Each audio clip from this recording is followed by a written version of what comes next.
Hi, friends of Jubilee Plus. It's great to be with you for this week's Monday Mercy. And do you know, if ever there was a time when people around us are really needing us to be mercy bringers in our communities, I think it's now. You know, the needs around us are rising. You probably don't need me to tell you that.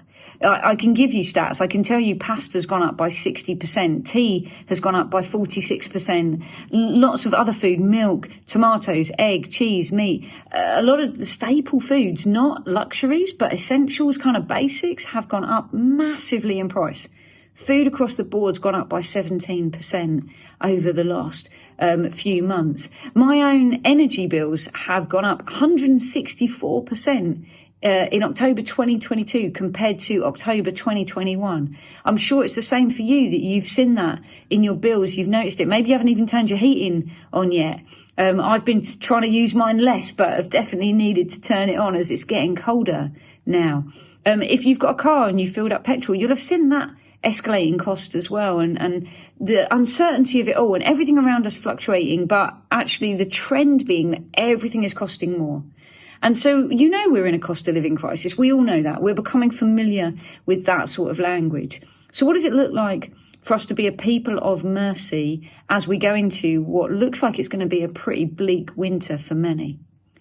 Well, I think predominantly what it looks like is that we need to be countercultural this time. We need to be a people of faith rather than fear.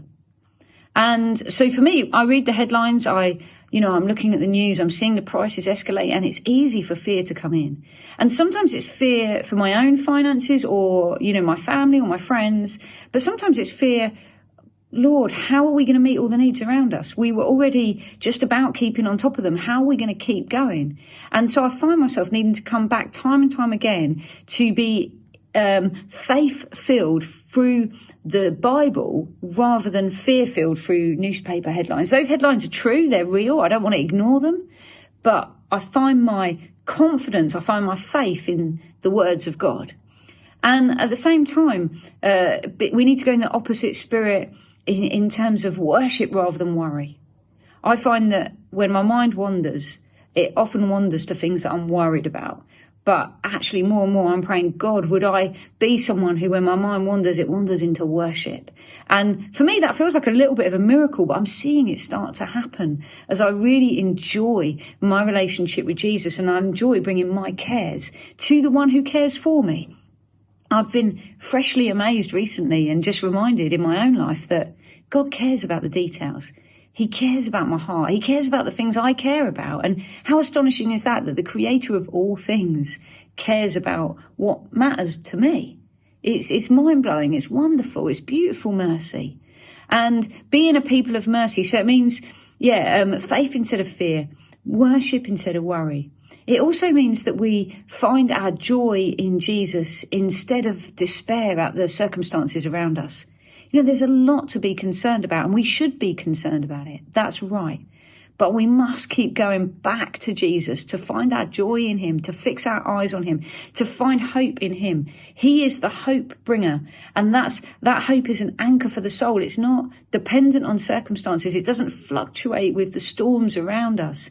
And so as Christians, if we want to be mercy bringers to others, we've got to keep coming back. My joy is in Jesus. Jesus, you bring me joy, and I get to bring you joy, and me bringing you joy brings me more joy.